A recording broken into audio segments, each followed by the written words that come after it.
que ya podríamos empezar, ¿no? La idea de este webinar es visibilizar la profesión del medical writing y bueno, vamos a dar paso a nuestras invitadas para que nos expliquen un poco qué es lo que hacen. Yo soy Rebeca, soy cofundadora de Medionine, que somos una agencia de medical writing y ella es mi compañera Carmen. Bueno, hola a todos. Gracias Andrea y gracias Esther y gracias a todos los participantes. Yo soy Carmen, también compañera de Rebeca y cofundadora de Medionine. Y bueno, nuestra misión era también visibilizar la profesión del medical writing en países hispanohablantes. Y por eso hemos invitado a Esther y a Andrea. Así que bueno, cuéntanos Andrea un poco cómo conociste la figura del medical writer y qué miedos te suponía al principio. Hola, bueno, pues yo soy Andrea. Pues a ver, yo estudié genética y biología celular en España y después me fui a hacer un PhD en Holanda.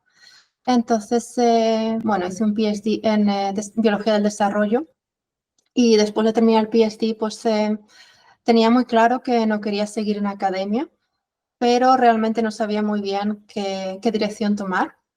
Entonces, bueno, tuve algún trabajo que haciendo cosas que no tenían mucho que ver con ciencia o con biología o con nada. Y en el mientras tanto estuve mirando, entonces, qué se podía hacer con un PhD, qué otros trabajos pudiese encontrar. Y estoy básicamente mirando online y entonces buscando y tal, una de las cosas que encontré fue medical writer. Entonces me empecé a informar un poquito más. Y como a mí siempre me ha gustado escribir, pues a cierto momento dije, bueno, pues lo intentamos y por suerte tuve la oportunidad de encontrar trabajo. ¿Qué me daba miedo? Pues me daba miedo porque realmente el background que yo tengo es biología del desarrollo, ciencia fundamental, entonces yo no tengo un background médico. Y, por ejemplo, aquí en Holanda, donde yo vivo, casi todos los medical writers que yo conozco son o farmacéuticos o médicos. Entonces, eso me daba un poquito de miedo el background y si sería capaz realmente de adaptarme y de aprenderlo lo más rápido posible, ¿no? Bueno, ¿y tú, Esther, cómo descubriste la figura del medical writer? Bueno, hola, yo me llamo Esther, tengo una experiencia parecida a Andrea.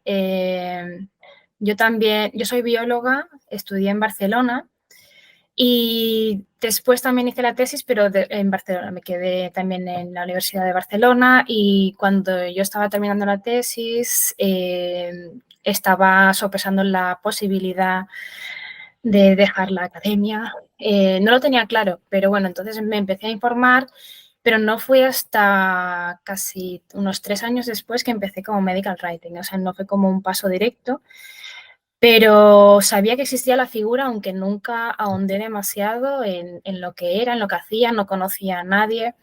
Yo, pues por cuestiones de la vida, al terminar la tesis me fui a Inglaterra y de allí estuve trabajando de algunas cositas, estuve también en la NHS, que es el Servicio de Salud Inglés, y cuando, o sea, estando ahí en Inglaterra es cuando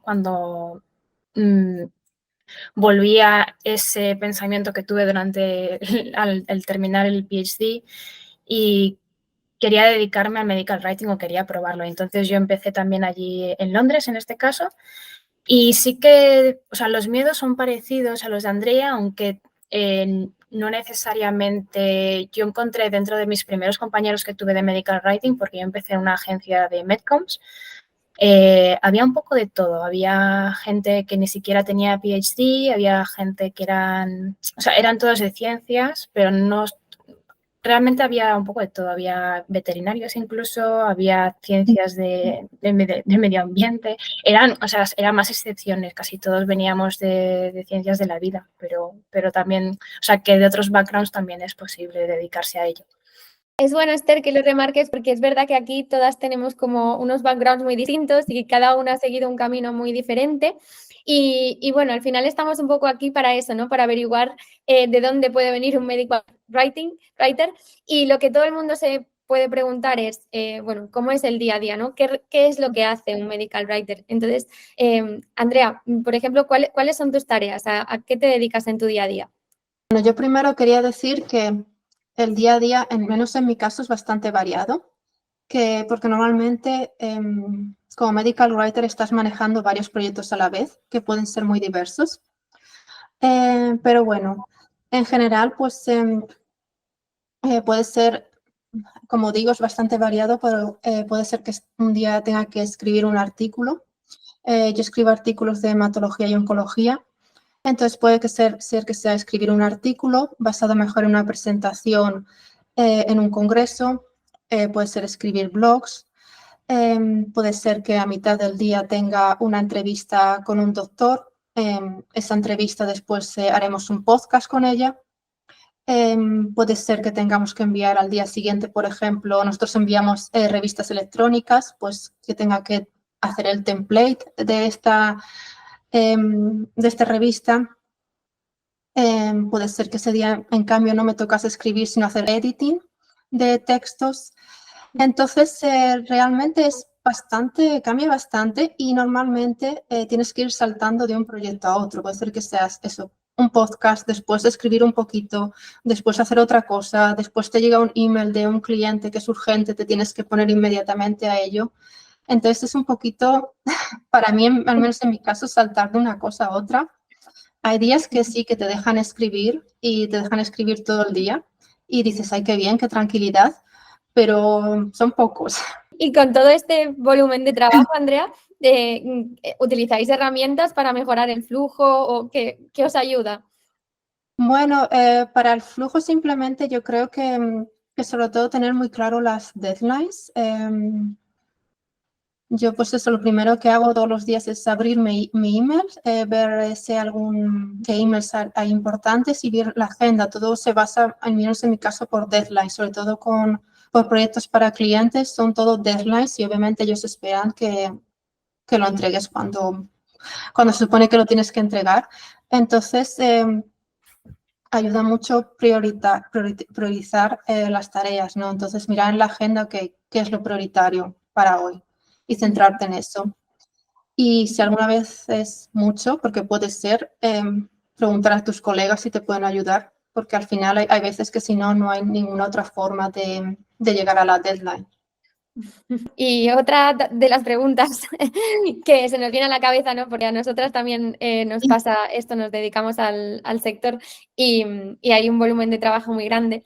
Y otro tema interesante es el tema de las normativas, ¿no? Cuando vosotras escribís o realizáis materiales, ¿seguís algún tipo de normativa? Sí, bueno, voy a hablar porque como también he tenido experiencia. Bueno, para poner en contexto, ahora hace poquito que he empezado un trabajo nuevo de medical writer, pero si me focalizo un poco en lo que he hecho en los años anteriores, trabajando en Medcoms, es importante, y esto es importante saberlo, aunque saberlo al pie de la letra no, pero saber que existen regulaciones, que existen, en este caso, por ejemplo, sobre todo en Medcoms y ya de cara a lo que es materiales promocionales o materiales no promocionales, pero digamos que tocan más contenido médico, contenido de medicamentos, etcétera. Existen varios tipos, como les llaman, códigos de buenas prácticas o que de alguna forma u otra los medical writers también les toca.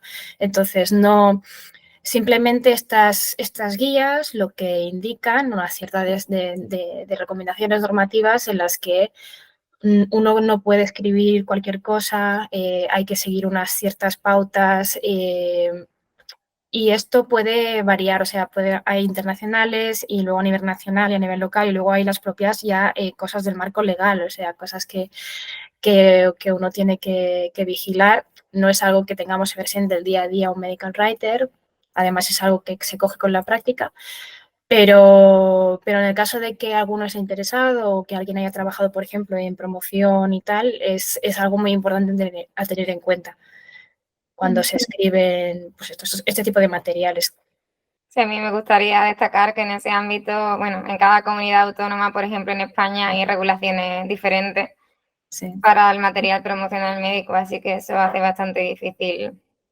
Sí, y si alguien se pregunta qué tipo de cosas son, pues, a ver, tenéis que pensar que no se pueden utilizar ciertos tipos de tono, todo, o sea, cualquier cosa, o sea, algunas cosas tienen que estar referenciadas, no se pueden usar ciertas cosas que puedan transmitir una idea errónea, porque al final, en este caso, podemos decir que el principal target puede ser un médico, aunque a veces son pacientes, etcétera. Entonces, tenemos que ser transparentes, las cosas tienen que tener un fundamento científico. O sea, al final, todo este abanico de contenido que hacemos los medical writers puede ser un poquito más promocional o incluso llegar hasta el extremo de lo que sería ya la publicidad, que es otro tema.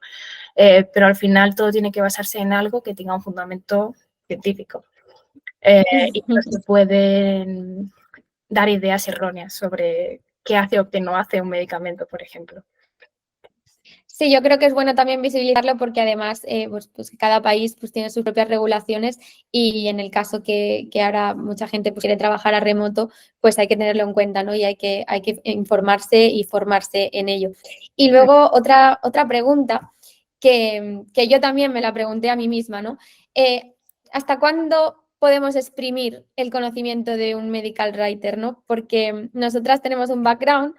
Pues en mi caso yo hice microbiología, entonces me siento más fuerte con eso. Pero, ¿qué otras temáticas podemos alcanzar? ¿Qué áreas terapéuticas? ¿Es bueno que un medical writer sea todoterreno o debemos enfocarnos en una área concreta? ¿Qué opináis vosotras? Bueno, a ver, o sea, depende. O sea, no es que sea ni bueno ni malo, o sea, depende de, por ejemplo, yo creo que si quieres enfocarte en una sola área terapéutica, entonces tienes que como convertirte en un experto en esa área o a lo mejor no como el médico, ¿no? Pero me refiero a que tiene sus ventajas y tiene sus inconvenientes que obviamente pues después tendrás otras áreas en las que no seas no tengas tanta familiaridad. Pero un todoterreno pues puede hacer más proyectos, pero a lo mejor no puede ser especialista Entonces, varía un poco. Entonces, yo, por ejemplo, en mi experiencia, he trabajado en Medcoms, he trabajado en una agencia de Medcoms en la que casi todas las cuentas suelen ser por área terapéutica, con lo cual, al final, si tú te vas a lo más probable es que te vayas a dedicar a una sola área terapéutica, incluso a veces a un solo producto. O al revés, o puedes hacerte experta en un producto que tiene varias indicaciones y por lo cual vas a trabajar en diferentes áreas terapéuticas, pero aún así sigue siendo restringido. Si tengo también experiencia en Medical Education, en ese caso yo tenía que ser capaz de hacer cualquier tipo de área terapéutica. Entonces, da un poco de miedo, pero yo creo que con la experiencia incluso a lo mejor a ti mismo te surge la curiosidad de cambiar de área terapéutica cuando no pensabas que lo ibas a hacer, ¿no? Tiene sus pros y sus contras, realmente yo creo que hay sitio en ambos casos. Sí, yo creo que al final es que la figura del medical writer es que nosotros somos flexibles en el caso de que eres capaz de aprender, buscar información incluso en campos en los que no estás acostumbrado. Y somos capaces de transmitir ese mensaje. Obviamente, yo trabajo en oncología y hematología, mi background es biología celular. Nunca voy a saber tanto como a lo mejor un oncólogo renombrado. No, nunca voy a saber tanto como esta persona. Pero en cualquier caso, nosotros somos capaces de transmitir ese mensaje, de buscar información, escribir un texto y transmitir la información de manera más o menos sencilla o no, pero eficiente. Entonces yo creo que la flexibilidad es un poco lo que nos distingue a los medical writers, ¿no? Sí, al final el valor se pone en el conocimiento humano, ¿no? Sí. Un poco en el conocimiento humano o en el conocimiento, en las capacidades de comunicar eso. Bueno, yo tengo una pregunta para Esther, también a nivel personal. Bueno, porque Andrea ha estado hablando de los materiales que prepara en Medical Communications en su día a día. Y tú que te has dedicado a Medical Education, ¿qué es lo que hacéis en esa Sí. área? ¿Qué materiales? Sí, pues Medical Education también es variado. O sea, muchas veces, bueno, para hacer una breve descripción, Medical Education es a veces, a veces no, o sea, son necesarios hacer cierto tipo de contenido especialmente para médicos o para profesionales de la salud que se tienen que formar de forma continua, le llaman la Continuous Medical Education. Entonces, hay agencias o hay pequeñas empresas que se dedican a hacer este tipo de contenido, normalmente a través de grants o de, obtienen un dinero para que se haga y se hace suele ser de forma independiente, o sea, sin tener que digamos que las empresas farmacéuticas no están tan involucradas como puede estar en otro tipo de materiales como son los más promocionales. Entonces, de cosas a las que yo me he dedicado en Medical Education es contenidos, por ejemplo, se escriben módulos de formación que pueden ser, por ejemplo, casos ficticios clínicos. Pueden ser también simplemente como Andrea también ha dicho, pueden ser podcasts, pueden ser tablas redondas, pueden ser webinars. Y entonces lo que en ese caso un medical writer lo que puede hacer es crear una serie de guión. Y también está involucrado en los pasos anteriores, es decir, hablar con los expertos, qué tipo de temáticas van a tocar.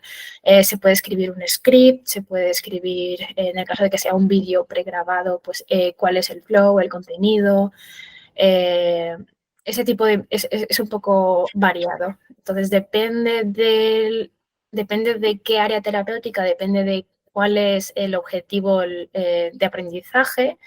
Se utiliza, a lo mejor, un podcast es mejor que un caso clínico escrito. Un caso clínico escrito al final es como preguntas y respuestas, es algo así. Para ir acabando ya, queríamos dar paso también a preguntas, ¿no? ¿Qué preguntas tenéis la audiencia? Las podéis escribir, tanto para Andrea como para Esther. Incluso si alguien se atreve a desmutearse y hacer la pregunta, pues genial, las podemos interactuar entre todas. Y pues eso, todas las dudas que tengáis, las comentamos. Sí, hola chicas, nada, un placer estar aquí con vosotras esta tarde. Y yo es que ahora he empezado en el camino de Medical Writer, tengo también no recuerdo quién muy bien, un background en microbiología, pero bueno, es eso, ¿cuáles son los primeros pasos para ya meterte de lleno en este mundo, ya después de que has leído obviamente muchos artículos, de que has practicado y de que has pues podido validarte en esta carrera? Me gustaría saber, pues he escuchado propuestas como Medcoms o parecidas, pero específicamente cuál puede ser la entrada con distintas farmacéuticas o empresas. Lo que estás preguntando es dónde puede trabajar un medical writer, en qué tipo de empresas o en tipo de setting. No tanto esto de dónde puede trabajar, porque creo que lo tengo muy, muy claro, sino cómo podemos llegar a científicos que necesiten de nuestra ayuda, cómo podemos llegar a esas personas a las que podemos ayudarles a redactar un artículo científico o cualquier otro documento en inglés de manera fluida y que podamos, pues eso, ayudar en ese proceso. Más que dónde trabajar es cómo conectar con estas personas que necesitan Yo puedo dar mi punto de asistencia. vista y después que las demás chicas hablen y os den el vuestro. Pero bueno, creo que LinkedIn es una buena plataforma para llegar a los profesionales de la salud que necesiten tu servicio, generalmente como freelance, que hay muchos nichos, ¿no? Generalmente los freelance medical writers son muy de nicho, ¿no? Como ha dicho Andrea, por ejemplo, en oncohematología, por ejemplo, y bueno, ser activo y conectar con muchos profesionales de la salud y científicos, y en algún momento pues surgen oportunidades, y ese es mi punto de vista sobre eso y mi experiencia. No sé si tenéis algo que compartir vosotras. Yo creo, para mí, yo creo que sobre todo cuando estás empezando, incluso ahora, yo creo que networking es el número uno realmente. porque, bueno, al menos aquí, no sé cómo están en España, pero muchas de las posiciones realmente no se anuncian tanto. Entonces, para el networking, pues hay asociaciones de medical writers, ya sea como la EMWA, la Asociación de Medical Writer, Europea de Medical Writer, también hay una en América, hay una en España. Y entonces eso te ayuda al networking a conectar con otros medical writers que te pueden ayudar en ese proceso. Y también, bueno, ellos hacen, por ejemplo, eventos. Yo he estado en alguno de la EMWA aquí en Holanda y pues eso, dan presentaciones, luego vas a cenar todos juntos y te ayuda a conocer a gente que a lo mejor está trabajando en empresas que a ti te interesan y te pueden decir, pues justamente estamos buscando un medical writer. Entonces es una cosa, también yo recomendaría no cerrarse solo a networking de medical writers. Y de nuevo pongo un ejemplo, en mi caso, por ejemplo, aquí hay una asociación que es científicos españoles en los Países Bajos. Entonces, ¿qué hay ahí? Hay gente que trabaja en laboratorios, gente que trabaja en farmacéuticas, pero son generalmente científicos. Lo que pasa es que si tú vas allí y hablas con ellos, puede ser que ellos te digan, bueno, pues justamente en mi grupo de investigación estamos buscando a alguien para que nos ayude a escribir porque no damos abasto. Entonces, para mí, me hubiese gustado saber esto cuando empecé a buscar. Para mí, yo creo que networking es el número uno para meterse un poco en este mundo. Exacto, y de hecho en España ahora la ARTEM, que es la Asociación de Redactores de Textos Médicos en España, disculpa, no quiere decir que se redacten en español, sino que es la organización dentro de España, y junto con la EMWA hacen un evento en Valencia, que ya lo anunciaremos en LinkedIn para la gente que quiera asistir y entrar en el mundo. Bueno, del evento de la EMWA, sí, pero creo que la ARTEM, no sé Sí, si bueno, estará por colaboración allí. con la ARTEM. Sí. ¿Hemos respondido a tu pregunta, Fer? Sí, chicas, totalmente. De verdad que me habéis dado un punto de vista más amplio de dónde puedo empezar pues a buscar. Entonces, sí, ha quedado absolutamente claro. Me habéis dado unos ¿Dónde buenos estás tú goles que físicamente? cumplir. Perdona, es Gracias. que tengo curiosidad. Valencia, Vale, Vale. justo. Sí. genial. Muy bien. Si hay alguna Gracias. pregunta más, Ana. Hola, ¿qué tal? Encantada Hola, de estar Ana. aquí con vosotras. Pues mira, yo quería hacer una pregunta a Esther y Andrea, porque, bueno, también soy medical writer y pues me gustaría saber un poco cómo viven ellas el tema de los timelines que se dan para los proyectos, es decir, el tiempo que te dan para completarlo, ¿no? Si, pues yo en mi caso muchas veces a lo mejor me encuentro con que a lo mejor no son 100% realistas para lo que yo puedo llegar a hacer o al nivel de calidad que yo lo quiero hacer. Entonces, es algo que, bueno, me pasa bastante a menudo y quería saber si también era vuestro caso. Y también, en derivación de esto, si veis que cuando el cliente pide una timeline que no es muy realista, si veis que dentro de vuestro ámbito se le para un poco los pies diciendo, bueno, esto vamos a necesitar más tiempo y tal, o realmente pues hay como un poco un ambiente de vamos a hacer todo por el cliente, sea realista o no, ¿sabes? No sé si me explico. Bueno, pues eso, quería saber un poco cuál era vuestra experiencia. Yo seré más breve a lo mejor porque no sé si, Ana, tú eres freelance o estás trabajando en una agencia. En una agencia. Vale, para ponerme en situación. Sí, yo porque he trabajado en agencia y de freelance, pero de agencia ha dado más tiempo. Y entiendo lo que dices y sí que pasé por... o sea, los timelines suelen ser bastante cortos. Realmente como se intenta que el cliente quede satisfecho, pero claro,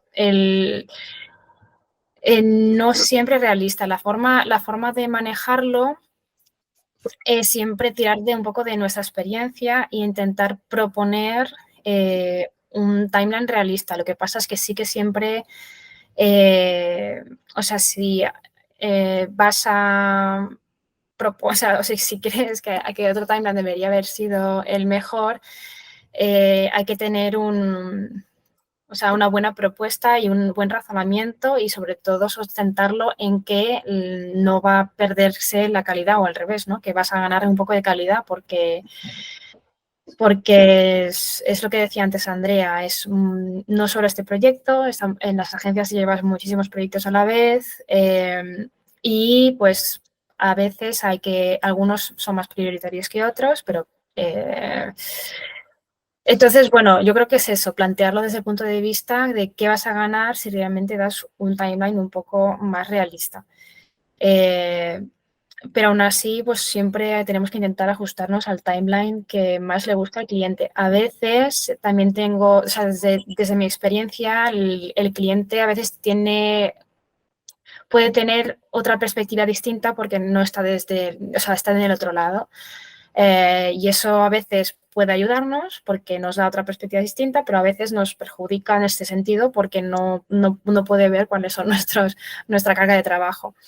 Entonces, si hay una confianza con ese cliente, yo siempre tendiría a hablarlo para eso, ¿no? Para que no se vea comprometido el trabajo.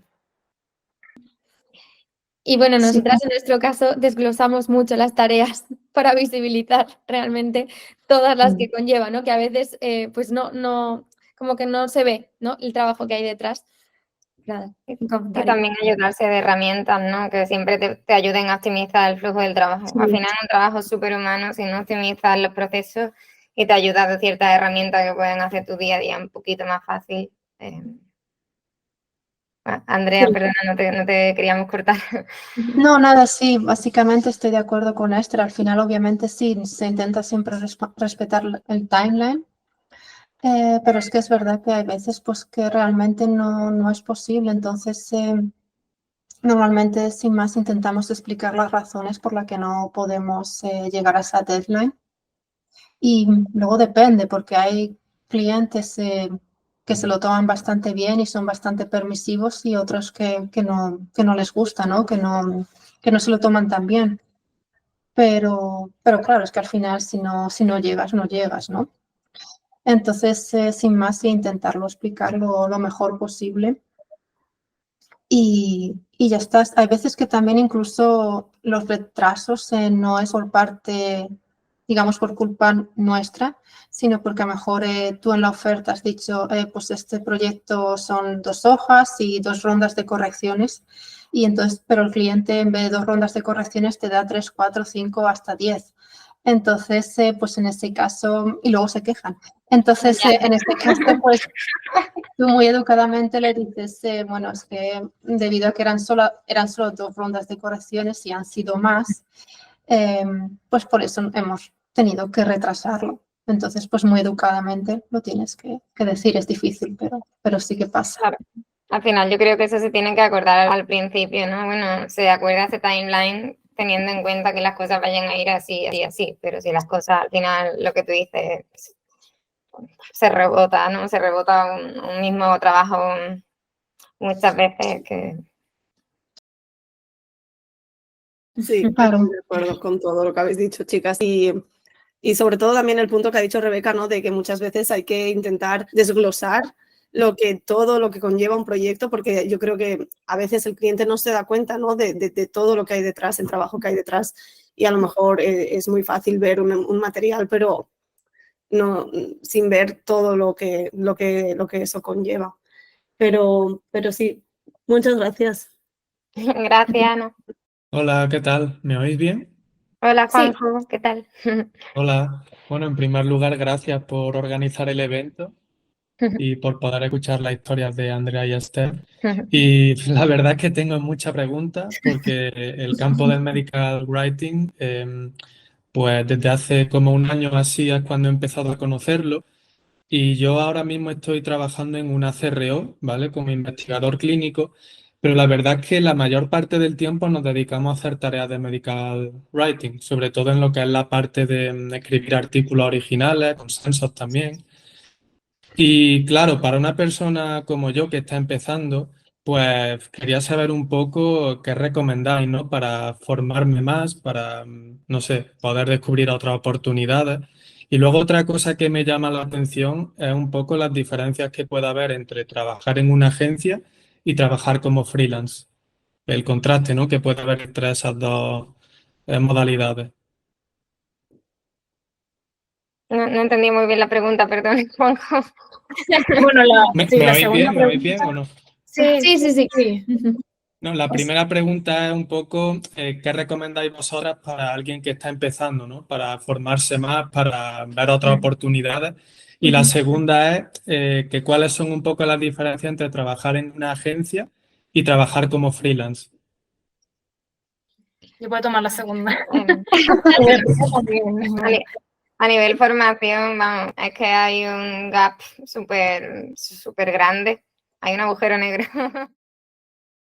Claro, es que eso, que yo miro un Sí. poco y es verdad que hay algún curso, las asociaciones también La, de redactores que habéis comentado, sí, pero claro, no sé realmente qué paso, ¿no? Se puede dar la a primera Asociación hora. Española de, bueno, la que ha dicho antes Rebeca, la AERTE, de vez en cuando organizan píldoras formativas. Creo que próximamente hay una en 2 semanas, pero es verdad que a lo mejor, por ejemplo, la siguiente píldora que hay, a ti que si quieres introducirte, pues a lo mejor están más avanzados, ¿no? Entonces yo creo que en ese sentido sí que hay un gap grande. Aunque bueno, también hay gente que publica un montón y bueno, también está la Asociación Americana de Medical Writers que tiene muchos recursos educativos, la europea. La europea. Eh, Y también saber qué camino vas a tomar, ¿no? Porque es verdad que el medical writing es súper amplio, que está la parte de regulatory, está la de medcoms, está la parte de medcoms que es puramente académica. Quiero decir que primero yo creo que hay que tantear el terreno y ver hacia dónde me quiero realmente enfocar. Quiero ir al regulatory, quiero ir a la medcoms y a partir de ahí, bueno, lo que habíamos comentado, yo creo que networking súper importante. Y por lo menos a nosotras también tirar de asociaciones, ¿no? Y buscar, mirar los recursos que te ofrecen, los vídeos online, etcétera. Sí, por ejemplo, Sí. Vale, genial. perdón, en la europea yo sí he visto que hay workshops y luego también hay diferentes actividades que incluso luego pueden dar un certificado porque tienes que, bueno, tienes que hacer cosas, ellos lo evalúan, cosas así. Entonces, bueno, yo no lo he hecho porque yo aprendí pues, en el mientras tanto, pero sé que hay recursos, entonces igual ahí puedes mirar. Vale, genial. Sí, yo iba a decir cosas que yo hacía, pero simplemente porque es lo que dices, ¿no? Medical writing, hay muchísimas cosas, entonces tú estás empezando, pero a la vez seguramente pues te estás preguntando qué otras cosas hay. Entonces, te puede ayudar a lo mejor incluso, pues te pones en LinkedIn o te pones, aunque no estés buscando tu trabajo, ¿no? Pero puedes buscar a ver cuáles son las job descriptions que están en diferentes puestos en Medical Writer y de allí puedes sacar alguna idea de las cosas que piden o qué conocimientos piden. Entonces, te guías un poco porque a lo mejor, o sea, sí que existen workshops y cosas de medical writing, pero a lo mejor también es tanto más importante que sepas sobre el desarrollo clínico, etcétera, que tengas conocimientos de estas cosas.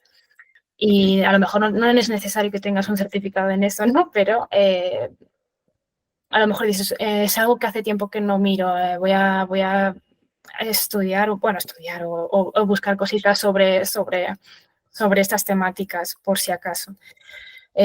Porque al final, si te dedicas, por ejemplo, a escribir sobre clinical trials, pues a lo mejor lo tienes un poco verde y, y siempre hay muchísimas cosas, incluso en webs de europeas o incluso de la Unión Europea, cosas, si te interesa la regulación, lo tienes todo en las páginas web de la Unión Europea, puedes encontrar cosas, pero eso ya no es de medical writing, es de contenido relevante para el desarrollo clínico y las relaciones de Europa, etcétera, etcétera. Y luego lo que has preguntado sobre freelance y agencia, en mi opinión, mi experiencia, es que freelance es un poco... lo que sueles hacer es que tu cliente te manda como un resumen de lo que quiere y tú puedes hacer pues a lo mejor un primer draft y luego ese draft lo mandas y ya no sabes nada más de él. Eso puede pasar como freelance. En cambio, cuando trabajas en una agencia sueles trabajar de un proyecto de principio a fin. Eso, por ejemplo, es una de las diferencias. Luego ahí pueden haber otras, pero cuando yo estuve en agencia primero, luego pasé a freelance, ahora estoy trabajando otra vez dentro de empresa, pero me encontraba con esto, ¿no? De que mandaba las cosas y yo pensaba, ¿y ahora qué? No me las han devuelto, pero claro, es una de las diferencias. Y sí que tienes menos feedback a lo mejor y pasas de un proyecto a otro y ya del anterior ya ni te acuerdas. O sea, Ya, más de conexión quizás. bueno, pero también tienes que manejar muy bien los tiempos porque obviamente no es... también tienes tus deadlines y tienes que enviarlo y además al no tener ese feedback, pues tienes a lo mejor que hacer un esfuerzo extra, porque claro, no es que voy a tener otra ronda para revisarlo, porque a lo mejor no tienes, o sea, tienes que estar ya bien hecho o lo mejor que se puede hacer en un draft o lo que sea desde el principio, porque luego si quieren otra vez tus servicios, que no, claro, a lo mejor has mandado algo que luego se necesita un montón de trabajo porque no es lo que ellos pedían. Pero bueno, hay este tipo de diferencias. En relación a eso, perdona, Rebeca. No, sí.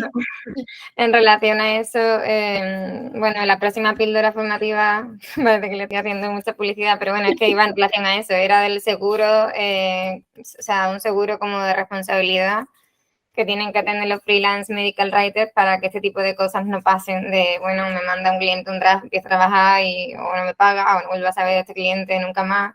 Y bueno, para nosotras no es relevante porque nosotras no somos freelance, pero creo que puede ser interesante para alguna gente que esté escuchando este webinar. Y también añadiendo un poco a lo que tú decías, de todo lo que has dicho, que creo que también como agencia se pueden hacer más cosas, ¿no? Puedes aprender más cosas, te puedes nutrir Sí. más, y que normalmente los freelance pues están dedicados a un nicho, ¿no? Suelen estar más especializados, que solo hacen un tipo de cosas. Y supongo que necesitarás más experiencia, ¿no? Porque empezar como freelance directamente, pues debe ser bastante complicado. Sí, o sea, no es que no sea posible, porque los hay que saltaron a eso, pero en general los freelance, de los que yo conozco, suelen ser personas que han trabajado durante unos años en agencia ya o que tienen experiencia previa, pero al fin y al cabo, siendo freelance, una de las claves, ya lo hemos dicho, es networking. Porque tú puedes tener mucha experiencia, pero si nadie te visibiliza, si no sabes, entonces es más importante también que crear una red de clientes que puedan estar interesados en lo que tú haces.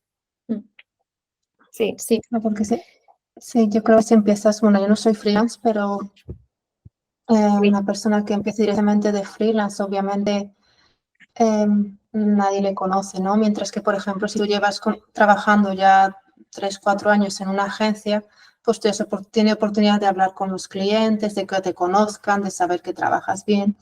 Entonces, probablemente una vez que te decidas a ser freelance, pues les puedas contactar y es muy posible que como confían en ti, pues te asignen proyectos. Entonces, eso es mucho más fácil así que empezar desde cero, yo creo. Y también hay agencias que trabajan con freelance, o sea, las propias agencias de Netcoms también trabajan con freelance. Sí, y en relación al tema de la formación, me encanta que hayas sacado el tema este de la formación, porque bueno, este webinar también iba un poco dirigido a responder a esa pregunta y bueno, a dar visibilidad, aunque no sea un curso de formación en sí mismo, pero espero que os haya ayudado. Bueno, pues ya acabamos, que se nos ha ido un poco de la hora. Queríamos que fuera cortito y concreto, pero bueno, vamos a hacer más y de hecho también queremos abordar otros temas como es cómo introducirse en el freelancer. Así que nada, nos despedimos de todos vosotros y muchísimas gracias por asistir. y nos vemos en el siguiente. Gracias a Gracias por participar. Esther y Andrea. Muchas gracias. Gracias. Gracias. Hasta luego. Hasta luego. Adiós.